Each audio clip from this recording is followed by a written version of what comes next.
Hi. How are you? Just turn it out for me real quick. Okay. Sure.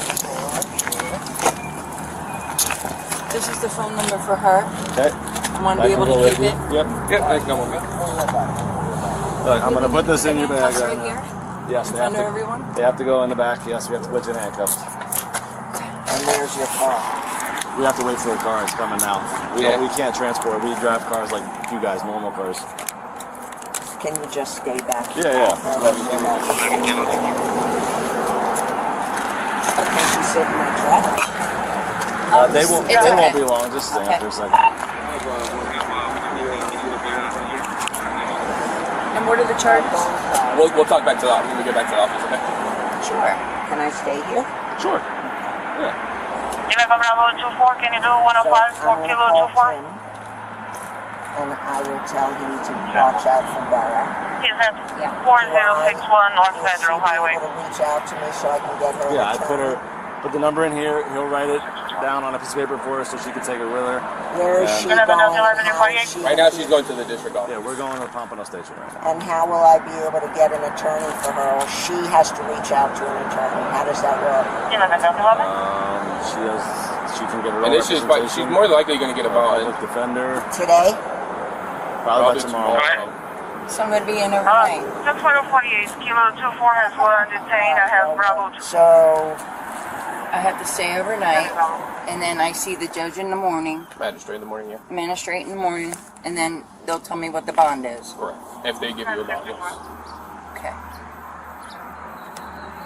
whatever you need, just call me. If I call an attorney and I give them his... What began as an argument over a missed flight has now crossed a critical line. According to the officers, Destiny struck her partner directly in front of a body camera.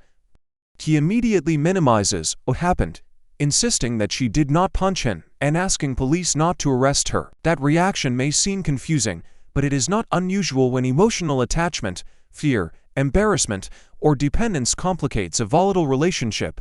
Still, once officers personally witness an alleged assault, the victim may no longer control what happens next. Police have an independent duty to intervene, preserve evidence, and prevent another confrontation. His willingness to forgive her does not erase what the camera may have recorded.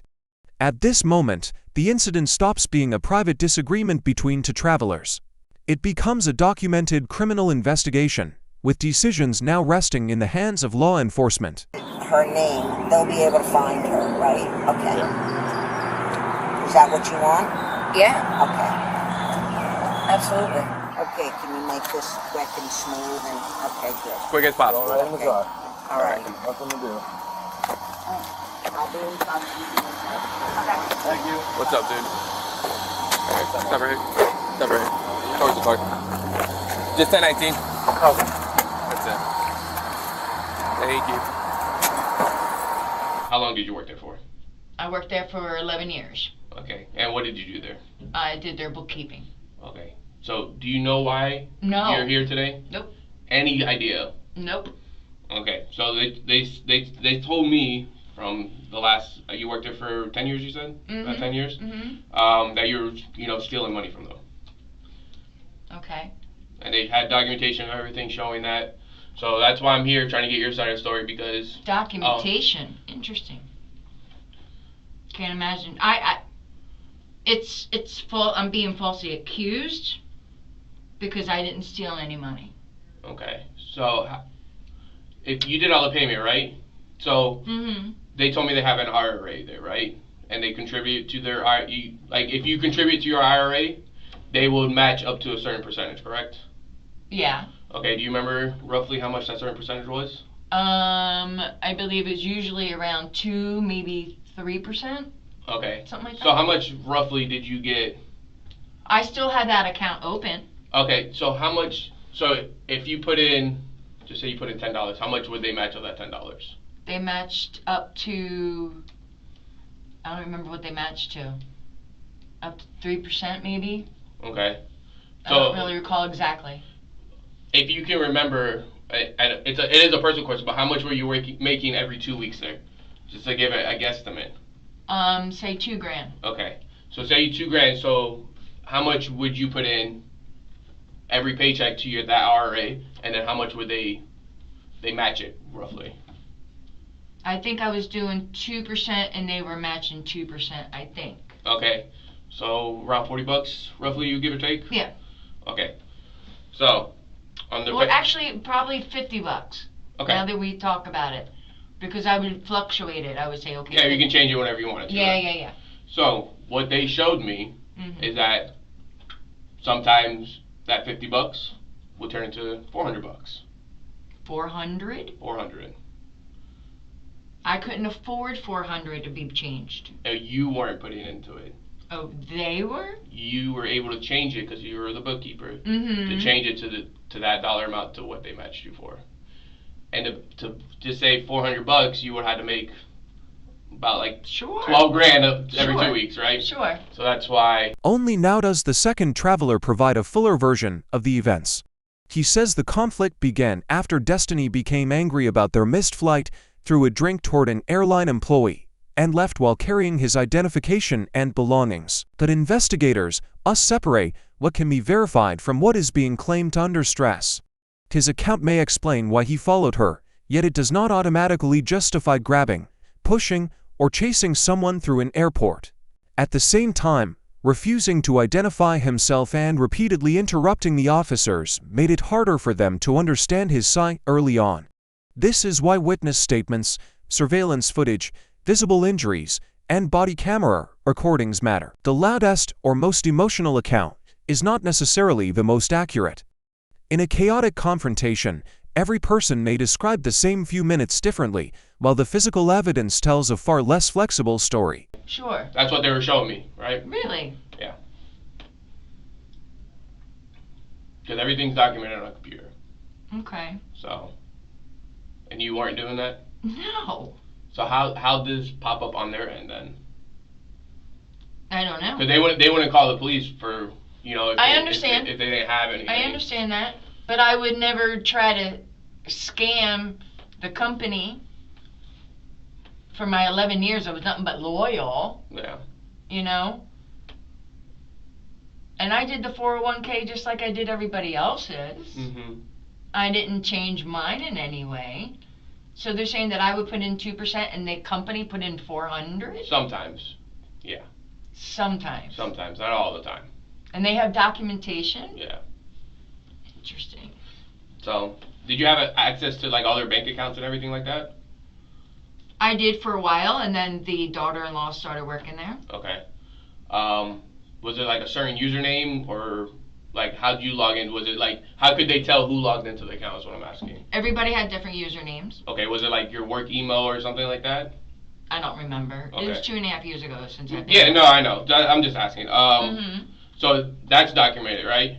As well. When you log in, anytime you log into, just say your email address, it's documented. Mm-hmm. So they have that as well every time you log into the business account, time, Mm-hmm. date, and everything like that, right? Mm-hmm. So they can see what you were doing in your And QuickBooks. what's funny is that they mentioned that to me the day that we separated. And he's like, why do you have access to this bank account? Mm-hmm. Well, if I don't have access to it, how can I get permission to log into it Yeah. if I don't have access to that account? Yeah, yeah. If I don't have access to that account, how can I change it for me to be shown on it? That's okay.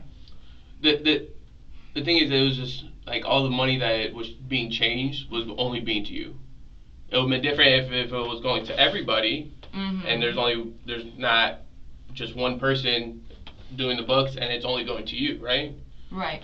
So that's why it's showing that everything's logged into under you as well.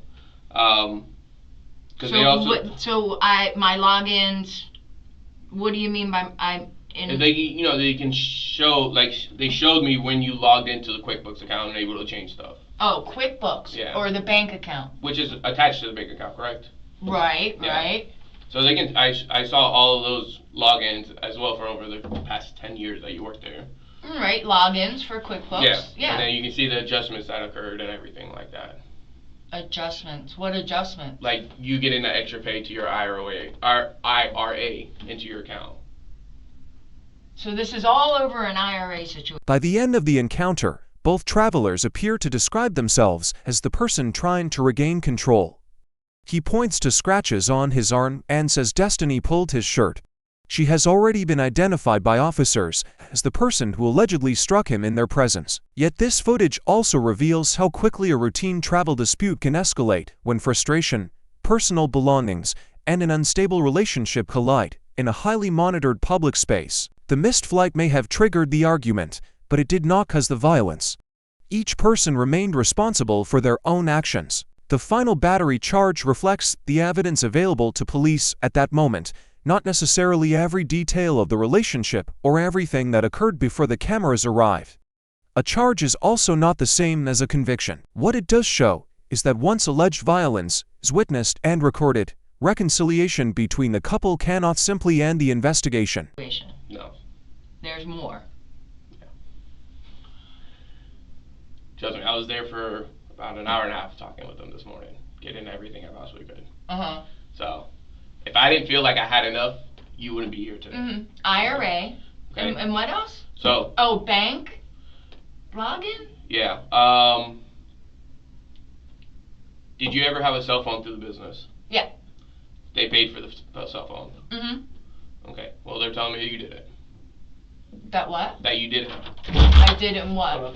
Hey, she's the one to talk. So this is my partner. He's just gonna talk to you about the stuff that we were talking about at the beginning, okay? Yeah. Okay. So what about the cell phone? We'll get back to that. Let him do this so he can get going. So I'm gonna tell you right now. I'm gonna be honest with you. I know he's got other stuff he's got going on his side.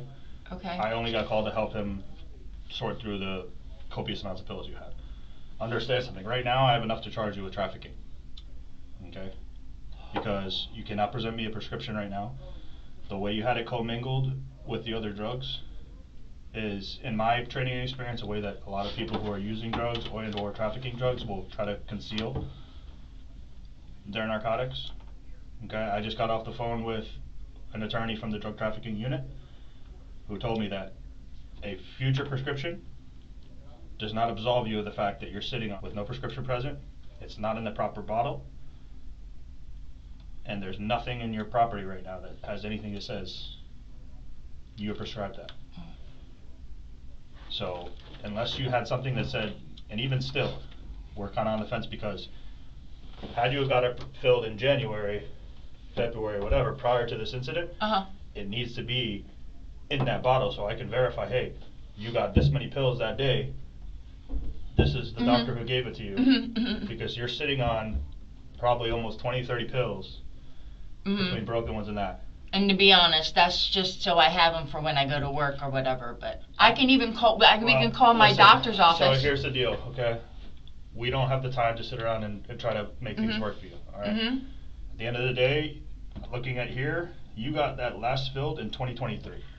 That's the wrong prescription. Based on what I'm seeing, there's nothing that can prove that. So you're already going to take a ride based on what he's got. This is going to be secondary to that. Can we call the doctor's office? No, we can't do that. That's something you're going to have to do. Something you're going to have to do when you go to court. But as of right now, based on what I'm seeing, what I'm not being proven with, at the end of the day, yes, I'd like to take your word for it. That you can't have all your prescriptions commingled like that anyway. It was like 4 different pills in one. Because technically, all of that alone, and he's probably going to have to charge you with it based on the circumstances of the case. Having those drugs not in a proper bottle, prescription legend, that you only have 2 things that are prescription legend to you. Okay, even though they're not controlled substances, you still cannot be in possession of that without a prescription. It's still an offense. You can't just, it's like the hodgepodge bowl at a freaking, college party where everybody throws pills in a thing. When you're carrying it, it's like medical cannabis, right? If I have medical cannabis on me, it still has to be in a prescription bottle with my name, when it was filled, quantity, and everything. Because at the end of the day, you're supposed to be dosages 1 pill per day. If I get filled on January 1st, and it's supposed to expire February 31st, I shouldn't still be. Right there. Yeah, it says delayed. Yep, because So I'm trying waiting to get it filled. You can't get it filled. You're not understanding what I'm saying. The last filled. You're sitting. Oh, the last filled. You're sitting on almost 40 pills. Yeah. You haven't got it refilled, and the last time it shows filled was December. So somewhere in between December of 2023 and March, whatever, or April, because it's delayed, Mm-hmm. you somehow or another got in possession of 16 Because I've been grams. filling them every month. You haven't. Yes, I have. I promise. I'm looking at your history. So that's going to be on you to prove in court. So now the way to help yourself is whoever you're filling it with, which is the bigger problem, either a doctor is giving you a bogus filling of your prescription, or you're getting it from somebody on the street. Oh, no. That's the way to help yourself. So before I walk out this door, that's your option. You're going to be honest with me and tell me where you're getting your drugs.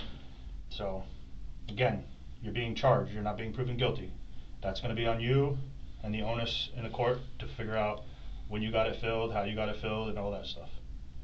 You can bring that with your attorney to court when you're dealing with your other stuff, and you can handle that side of the investigation. Okay? But as of right now, based on the circumstances and facts I have in front of me, he's going to end up charging you with that. Okay? Step outside real quick and talk to you. So give me. Can I go to the bathroom again? Yeah. I'm sorry. Gotcha.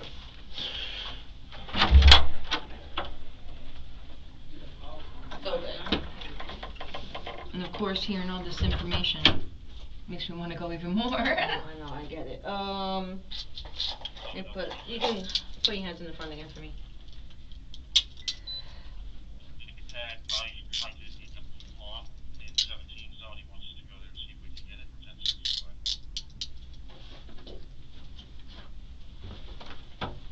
Alright, just face that way for me.